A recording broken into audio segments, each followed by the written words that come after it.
Bonjour Johanna. Alors, ce tuto pour vous montrer un peu comment prendre en main HubSpot. Dans un premier temps, mais ne vous inquiétez pas, nous aurons une session Skype en live samedi où je vous montrerai en direct et en profondeur ce qu'il faut savoir sur HubSpot, le CRM.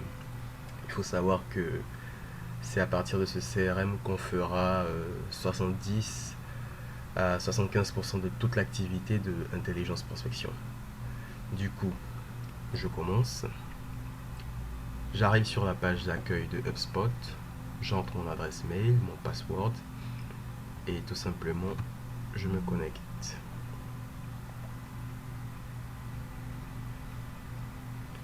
Une fois que je suis connecté, j'ai en face de moi l'interface du logiciel et différentes parties. Un onglet ici, une partie tableau de bord, une partie contact, une partie entreprise, une partie transaction, une partie tâches, une partie outils de vente, une partie paramètres, une barre de recherche, ensuite une petite icône avec une sorte de chapeau pour les diplômes, les notifications et le compte de la personne.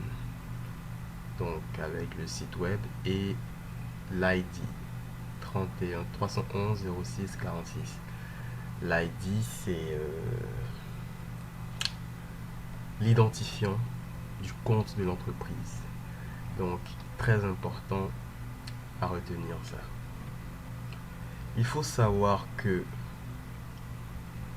HubSpot est divisé en, si je peux m'exprimer ainsi, deux grands univers.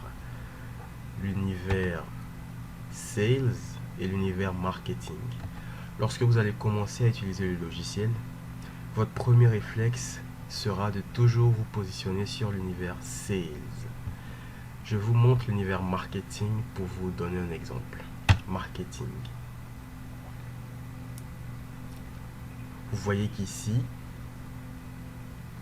on parle déjà de codes de suivi, de flux de prospects, de collecter des formulaires, de intégrer les fournisseurs de messagerie, ainsi de suite. Tout ça pour vous montrer quoi? Pour vous montrer tout simplement que l'univers marketing concerne les questions de marketing digital.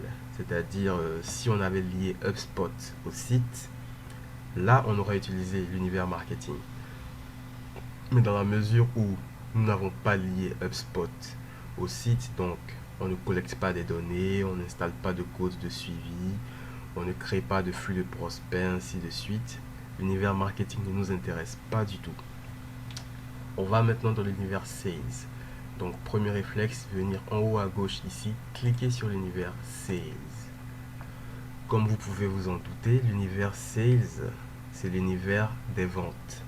Et nous, ce qui nous concerne en tant que force commerciale, c'est de vendre. Du coup, on clique sur l'univers sales et on arrive sur le tableau de bord des ventes. Ça, c'est la première chose. Donc, je reclique, tableau de bord. Le tableau de bord, il vous montre le tableau de bord des ventes. Ça, c'est d'un côté, les performances de vente, les transactions converties versus l'objectif, l'activité récente, ensuite la productivité, les derniers contacts créés, l'aperçu des contacts. Et voilà. Pour vous montrer une démonstration qui est beaucoup plus plausible, je vais changer la date qui est prise en compte par l'affichage du tableau de bord. En effet, il faut savoir déjà une chose, que notre CRM n'est absolument pas rempli. Il sera rempli d'ici 2 semaines à peu près. Le temps que nous fassions tous les tests, les erreurs, que nous apprenions à le maîtriser. Et voilà.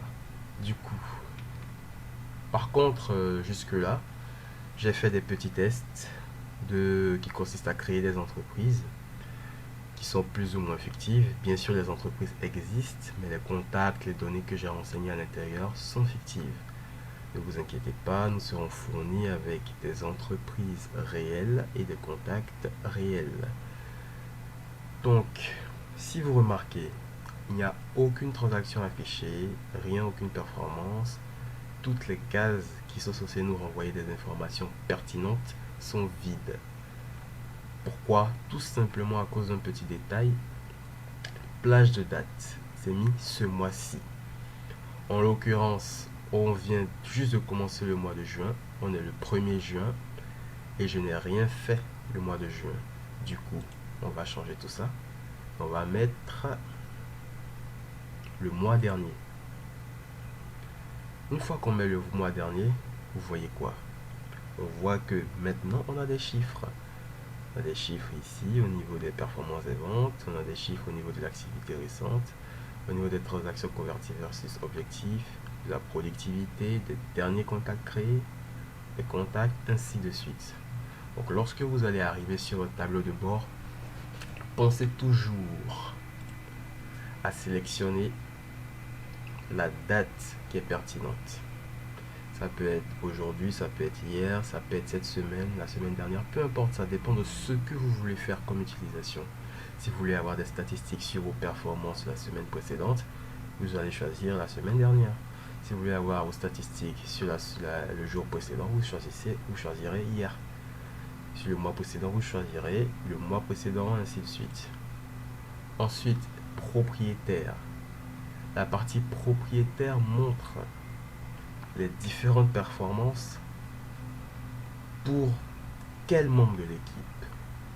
En l'occurrence, nous sommes 2 dans l'équipe. Il y a moi, il y a vous. Et vu que l'activité commerciale sera principalement gérée par vous, Johanna, il est tout à fait naturel de tout simplement cliquer sur propriétaire Johanna R. Par contre, vu que avec tous les tests que j'ai fait jusque là, je ne vous ai rien assigné. Si on clique sur Johanna R, normalement on ne devrait rien voir. Effectivement, aucune transaction affichée. Là on avait des 5, 5, 5 et là on n'en a pas. Rien. Quelques chiffres sommaires. Par contre, si on reclique sur moi, Michael-Ange Alavo, on a des chiffres. Alors il faut savoir une chose, c'est que je vous ai assigné comme tâche de créer 10 entreprises. Vous verrez que lorsque vous créerez 10 entreprises,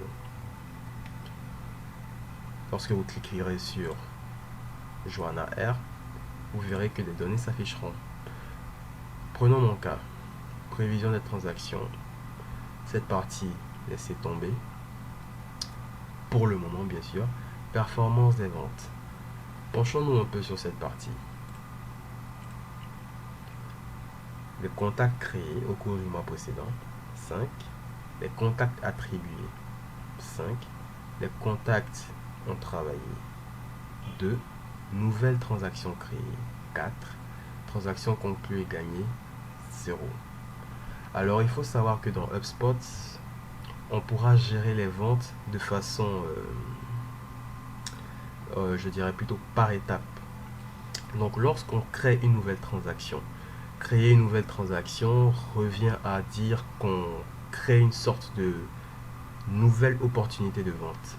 Et en fonction de comment la transaction évolue, donc c'est-à-dire que si le prospect a répondu, si le prospect se dit intéressé, si le prospect a acheté, si le prospect est en train de faire des allées et venues par mail ou par téléphone avec nous, en fonction de tout ça, on fait bouger la transaction, on fait évoluer la transaction en fonction, à travers différentes étapes, pardon. Du coup, les contacts créés sont là, il y en a 5. Transactions créées, il y en a 4. On a créé 4 transactions sur des contacts. Effectivement, on peut avoir des contacts sur lesquels il n'y a pas de transaction, qu'on n'a pas encore travaillé, qu'on n'a pas encore même abordé. Attribué, c'est-à-dire le nombre de personnes à qui ces contacts sont attribués. Dans la mesure où j'ai été le seul à créer des contacts, 5 contacts, donc 5 me sont attribués automatiquement. Les contacts ont travaillé.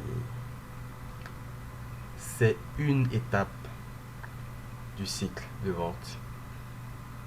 Je passe ces détails, je vous en parlerai plus en détail le samedi. Voilà pour la partie performance de vente. Transaction convertie versus objectif. Laissez tomber cette partie, nous y reviendrons plus tard. Activité récente. L'activité récente montre exactement tout ce qui s'est passé. Donc, Michel-Ange Alavaux a créé une tâche pour WS lundi dernier à telle heure. Michel-Ange Alavaux a créé une tâche dimanche dernier à telle. Envoyer un email à telle personne, test 1, voici l'email, ainsi de suite. A créer un commentaire, ainsi de suite. Un commentaire pour une, ainsi de suite. Donc, ce fil montrera exactement tout ce que vous aurez fait, tout ce que j'aurais fait et tout ce que tout autre membre de l'équipe aura fait ici de façon chronologique. On a l'action renommée. C'est juste pour renommer le titre de ce menu. Rien de bien intéressant donc. Supprimer, c'est pour supprimer cette page. Mais vous ne supprimerez pas ça parce que ça nous sert énormément. Ensuite, on a la partie productivité. Les emails, les remarques, les tâches. Alors, il faut savoir que lorsque vous allez prospecter des entreprises, vous pourrez vous-même vous assigner des tâches. Comme par exemple, faire un follow-up. Ce que j'appelle follow-up, c'est une relance de façon automatique. Donc, il y a une option que je vous montrerai plus tard dans la vidéo ou peut-être le samedi, qui, lorsque vous envoyez un mail à un prospect, vous permet d'automatiquement activer un reminder, donc un rappel pour une tâche qui consistera à relancer ce prospect. Les emails envoyés, j'en ai 3. Les remarques que j'ai mises effectivement sur chaque entreprise est différente, chaque prospect est différent, chaque entreprise sera abordée différemment, prospectée différemment, donc il y aura forcément des remarques pour chaque profil. Du coup, les remarques qui seront notées sont comptabilisées ici. Si je clique sur aperçu rapide, qu'est-ce que j'ai? Voilà. J'ai les remarques qui sont là. Remarques émises par qui? Michel-Ange Alavaux, Michel-Ange Alavaux, Michel-Ange Alavaux. Si je clique ici, associé à 3WS. Détail. Entreprise ayant pour trafic mensuel 23K. Ça, c'est un détail sur l'entreprise. Détail ici sur la remarque. Je n'en ai pas. Ici, j'ai mis bon, ils ont dit qu'ils vont répondre à mon appel plus tard. C'est une remarque. Vous pouvez mettre comme remarque à rappeler dans tel nombre de jours, n'est pas prêt pour la décision maintenant, ainsi de suite. Bon, ça c'est pour la partie remarque. Ensuite, tâches, aperçu rapide des tâches. Voici les tâches que j'ai en ce moment à accomplir. Bien sûr, il s'agit de tâches fictives. Donc voici les dates des tâches. Bon, attention, attention, attention. Ce mois-ci, non. Le mois dernier.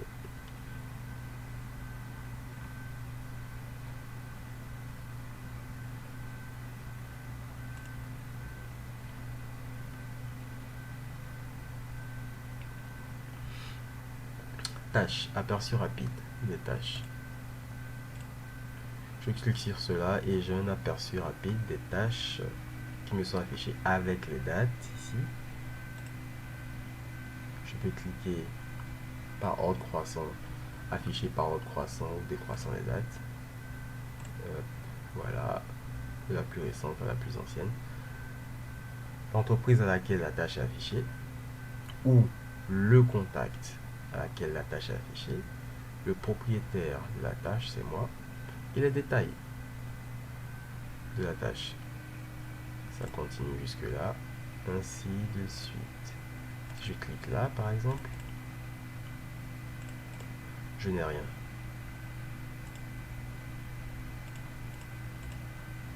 Rappeler le prospect, demander des infos, ainsi de suite. Cliquons là pour voir s'il nous renvoie directement à la tâche.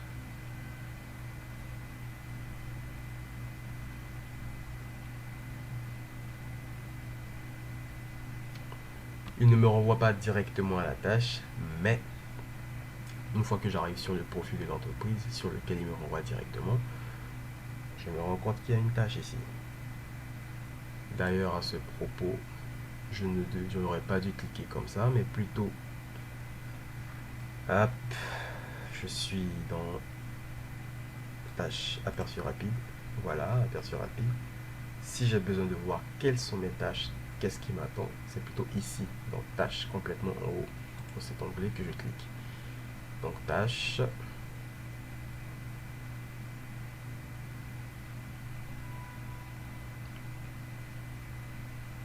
Vous avez une partie organiser vos tâches grâce aux files d'attente personnalisées, créer des files d'attente pour tout type de tâches, de la prospection au suivi. Je vous conseille de regarder cela. Je viens tout juste de découvrir ça. Je vais explorer tout ça et vous expliquer si nécessaire le samedi. Excusez-moi. Alors,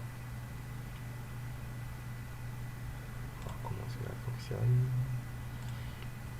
Donc, voilà toutes les tâches ici, pardon, qui sont dans le non commencé. Vous voyez, rappeler le prospect, suivi de la disco formation, contacter, suivi de la disco formation. J'ai la tâche, j'ai la date d'échéance de la tâche, j'ai la personne qui est affichée, qui est liée à cette tâche, Laurence Padio, en l'occurrence l'entreprise qui est liée à cette tâche, Adiscos Formation. Ici, contacter, j'ai que Adiscos Formation, contacter, j'ai que ça, donc l'entreprise qui est liée, l'échéance, ainsi de suite. Donc, s'il se trouve que cette tâche suivie de la disco formation, je l'ai faite ou je suis en train de la faire, disons que je suis en train de la faire, je vais tout simplement la bouger en cours. Alors, le CRM sait que je suis en train de travailler dessus. Si c'est une tâche qui est en suspens, qui est en attente, je la mets ici, tout simplement, en attente. Et si je l'ai terminée, je la mets ici, terminée. Tout simplement, il suffit juste de cliquer, de glisser. Donc ça, c'est une opération que vous ferez au jour le jour. Vous aurez vos tâches qui sont comment dirais-je, définies ici et affichées ici. Ça sera à vous, en fonction de votre prospection, de la façon dont vous avancez, de les mettre sur en cours, en attente, terminé, ainsi de suite. Alors, bien évidemment, vous avez les tâches qui sont assignées aux différents utilisateurs. Donc, vous serez concerné par ces tâches-là de Johanna R. Tous les types, liste des choses à faire, email, appel. Donc, vous pourrez trier la liste des tâches pour y avoir un accès rapide. Si c'est des emails, voyons voir, il y a un seul. Si c'est des appels, il n'y en a pas. Tous les types, voilà. Je vous conseille plutôt de partir sur tous les types pour voir une vue globale de ce que vous avez à faire. Par contre, comme je le disais, à vous de voir comment vous vous organisez de façon à savoir si vous préférez avoir une vue directe sur tous les types ou sur seulement depuis le début, ainsi de suite. Sur les appels ou les emails. Ensuite, depuis le début, intervalle de temps personnalisé. Vous gérez ici la date qui sera prise en compte pour afficher les tâches. Donc si je clique sur intervalle de temps personnalisé, je peux mettre du 1er au 6, du coup rien ne s'affiche.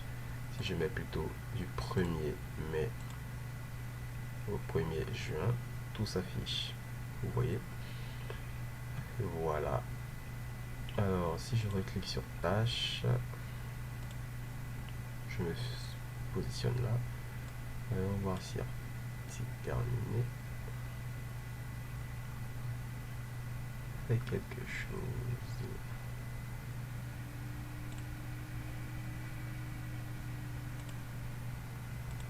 Sur le tableau de bord.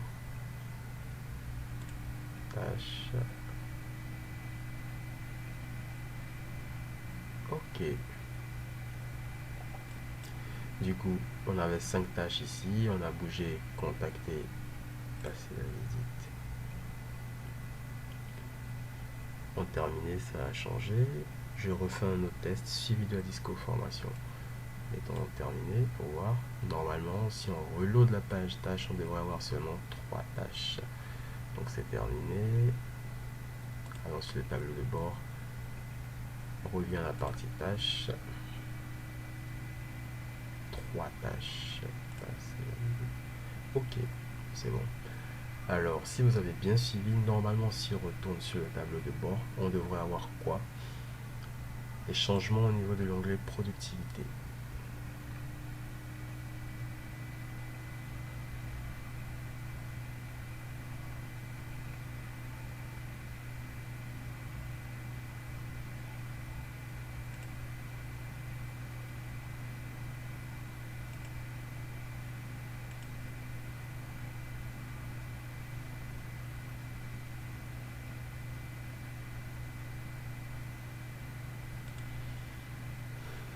Mes remarques tâches.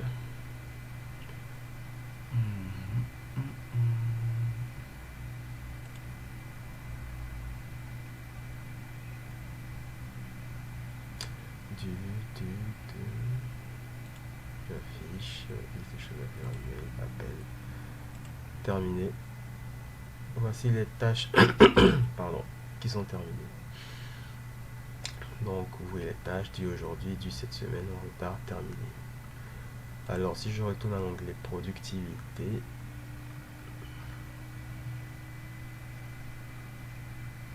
trois emails, 3 remarques et 6 tâches. Aperçu rapide. Hop, hop, hop. Ok. Il ne nous donne pas d'informations plus pertinentes que ça. Ce n'est pas grave. On continue. Donc là, on a la partie aperçu des contacts qui montre le nombre de contacts créés ces dernières 24 heures. La moyenne de contacts créés, c'est 90 derniers jours. Le total de contacts créés, ici, ainsi de suite. On va maintenant passer à la partie entreprise. En l'occurrence, je vous ai assigné comme tâche de créer 10 profils d'entreprise, n'est-ce pas? Je vous montrerai comment on clique, on crée un profil d'entreprise et vous pouvez le faire de vous-même. Ce n'est pas du tout compliqué. Donc, si je retourne dans Asana, ailleurs,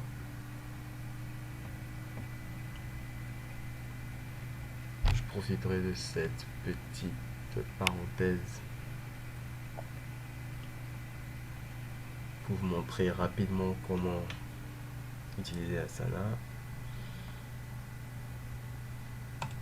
Vous allez sur votre board, intelligence prospection. C'est affiché de cette façon. Donc, activité commerciale, technical concerns, learning and training. Donc, toutes les tâches que nous ferons en équipe seront divisées, en tout cas pour le moment réparties en 3 catégories. Activité commerciale, tout ce qui sera prospection, appel téléphonique, contact par mail, ainsi de suite. Technical concerns, c'est-à-dire tout ce qui concerne la partie technique. Des choses que vous me remonterez, des choses que je vous remonterai, des choses que je vous signifierai. Tout ça sera consigné ici. Learning and training. C'est la partie qui concerne tout ce qui est apprentissage, entraînement. En l'occurrence, pour les 2 semaines à venir, on ne fera que ça.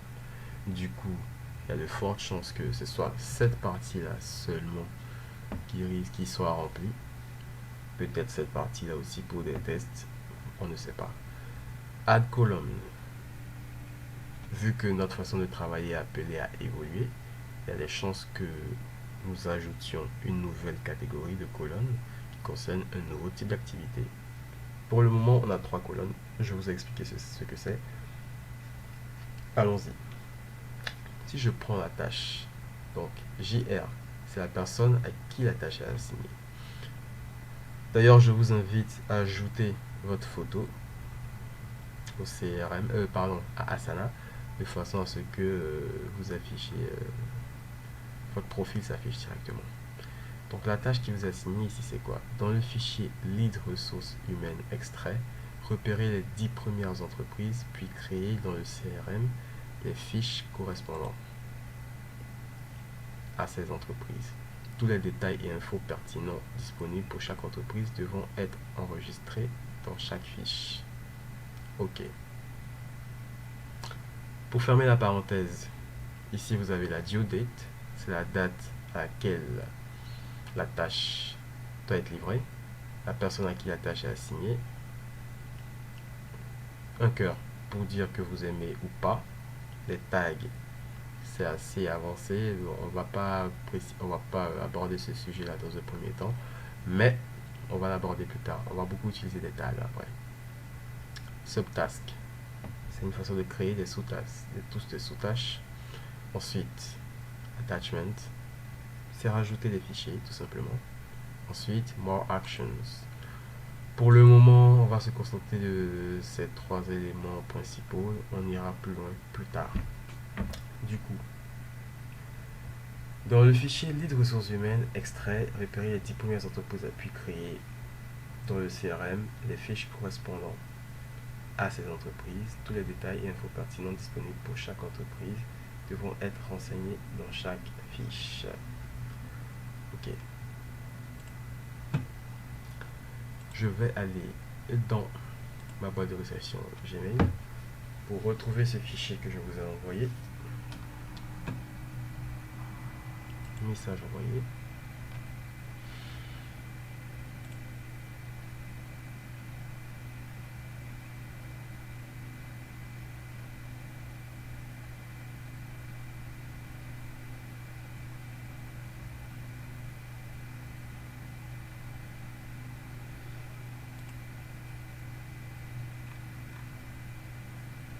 Lead ressources humaines, extrait.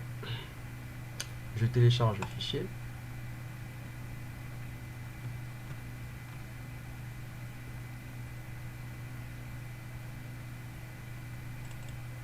Je l'ouvre.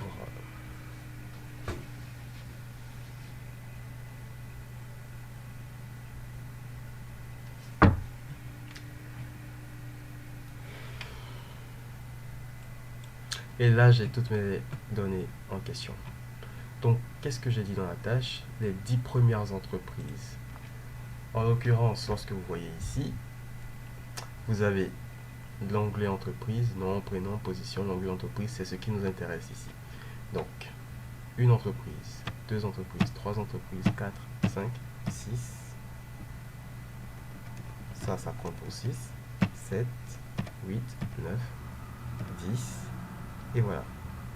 Donc là, on a 10 entreprises. Donc, une entreprise avec 2 contacts. Donc, 10 entreprises, un contact par entreprise. Donc, une entreprise avec 2 contacts. C'est tout simple. Ce qui va se passer, c'est que vous devrez créer les fiches correspondant à ces entreprises. Vous allez dans HubSpot. Vous allez dans Entreprise. Vous allez sur Ajouter une entreprise. Company Domain Name. C'est le nom de domaine de la compagnie. Donc, de l'entreprise. En l'occurrence, on a 366 ici. On va sur site web 366.fr. Sélectionner. Ensuite, coller.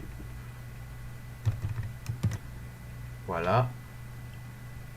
HubSpot détecte automatiquement à partir du site web le nom de l'entreprise et il y attribue la personne qui a créé le contact. C'est moi en l'occurrence. Lorsque vous le ferez, ce sera vous. Je clique ensuite sur créer une entreprise. Et HubSpot va commencer à créer la fiche. Ce qui est super avec HubSpot, c'est que une fois qu'on lui renseigne le site web, il renseigne aussi le logo de l'entreprise avec parfois des infos très importantes. En l'occurrence, on n'en a pas et c'est là que votre rôle commence. C'est que vous prendrez les fiches, comment dirais-je, les infos importantes sur l'entreprise 366 et vous les rentrerez dans la fiche de l'entreprise. Alors, on a l'entreprise, l'industrie, marketing et publicité. Allons voir, est-ce que ici on a l'entreprise, on a l'industrie qui est renseignée? Probablement non. Ah, si, HubSpot l'a trouvé, industrie, marketing et advertising. Donc vous n'avez rien à faire à ce niveau.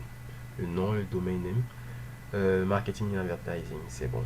Par contre, si HubSpot n'avait pas trouvé cette catégorie, vous aurez dû manuellement cliquer sur ce, comment dirais-je, ce crayon et chercher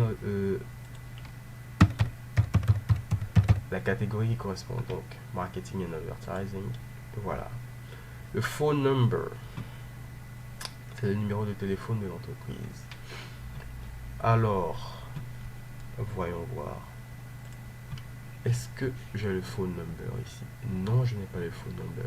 Si je n'ai pas le numéro de téléphone, qu'est-ce que je fais? Je vais sur le site de l'entreprise et je récupère ce numéro de téléphone en question. Donc on va sur 366.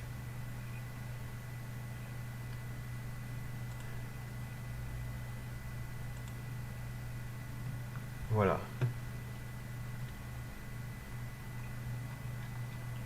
Voilà la partie contact.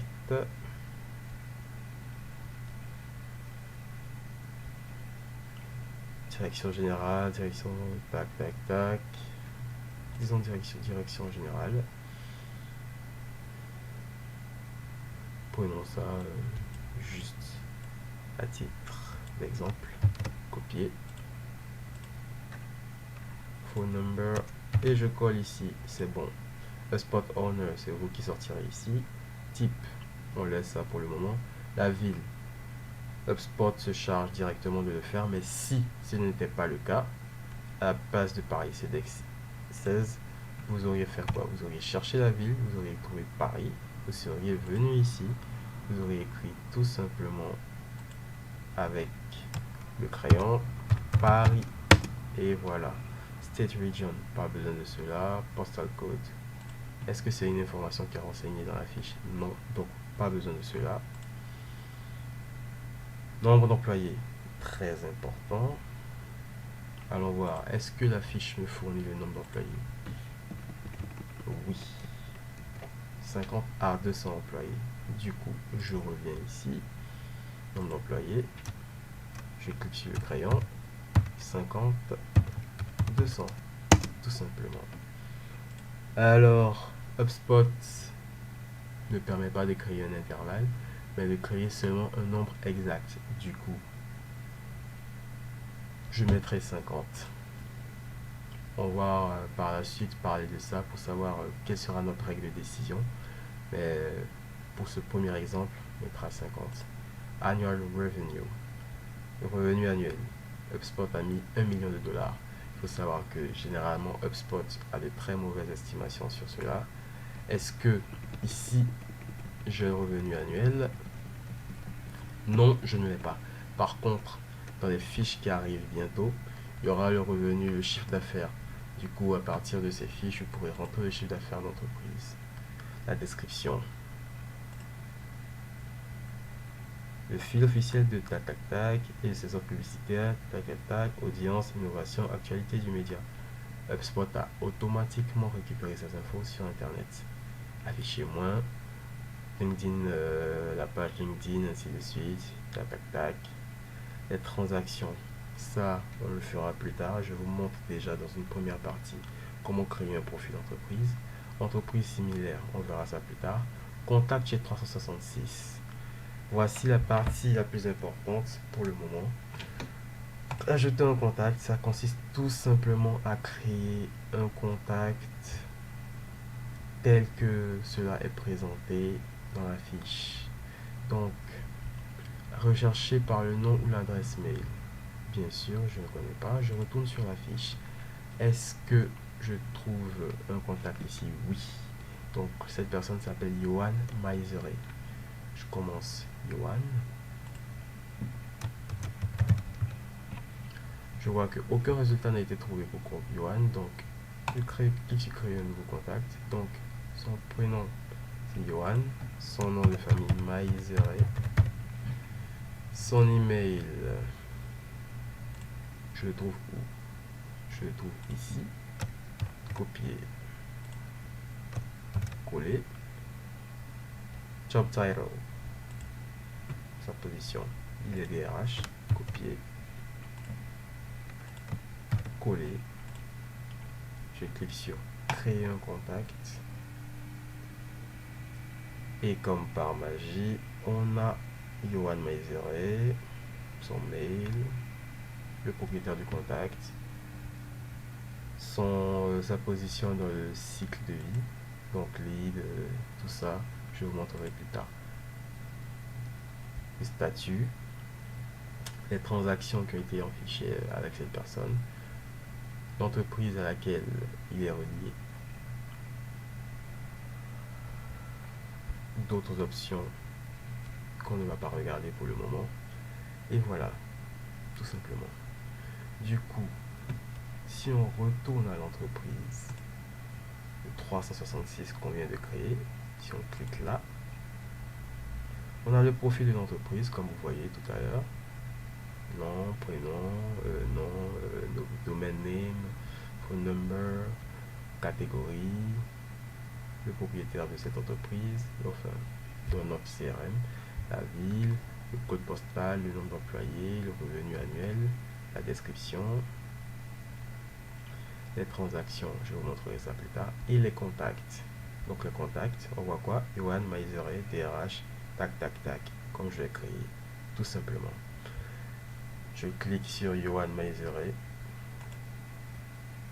je viens sur la page de Johan Maizere, qui est un contact, ses détails, ainsi que le fil de l'historique avec lui. Donc, si je veux voir les entreprises que j'ai créées, je viens ici, entreprise. Si je veux voir Johan Maizere ou le contact, je viens ici dans dans contact, pardon, avec Johan Maizere et ainsi de suite.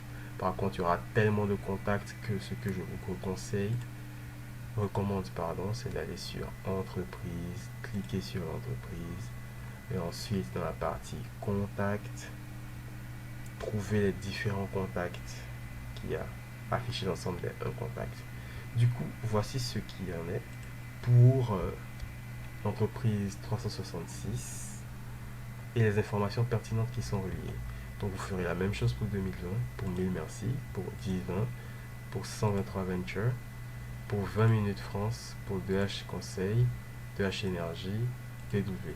C'est un exercice. Je sais très bien que vous ne maîtrisez pas le CRM et ce n'est pas un problème. Nous apprendrons au fur et à mesure. Je vous montrerai par des tutos, par des séances live, ce qu'il faut faire. Par contre, ce que je vous demande, c'est d'essayer. Essayez, essayez. En ce moment, le CRM n'est pas du tout rempli. Donc, si vous faites des erreurs, ce n'est pas grave. Essayez, essayez, manipulez, allez voir des tutos, ainsi de suite. Si vous avez des questions, vous me les remontez. Je vous fais des tutos, on fait des séances live pour que vous puissiez progresser. Ensuite, une fois que ça c'est fait, du coup, pour récapituler, vous devrez faire ça pour 10 entreprises. Ça sera votre exercice pour la prochaine fois. Ensuite, une fois que c'est fait, je retourne dans mon Asana. Lorsque vous aurez fait ça, vous cliquez ici. Et une fois que vous avez accompli la mission, vous cliquez sur Click to mark this as task complete. C'est bon. La tâche a été exécutée. En l'occurrence, ce n'est pas le cas. Du coup, je décoche cela. J'espère avoir été assez clair avec ce tutoriel. N'hésitez pas à me remonter des questions si vous en avez. Je vous dis à bientôt. Merci.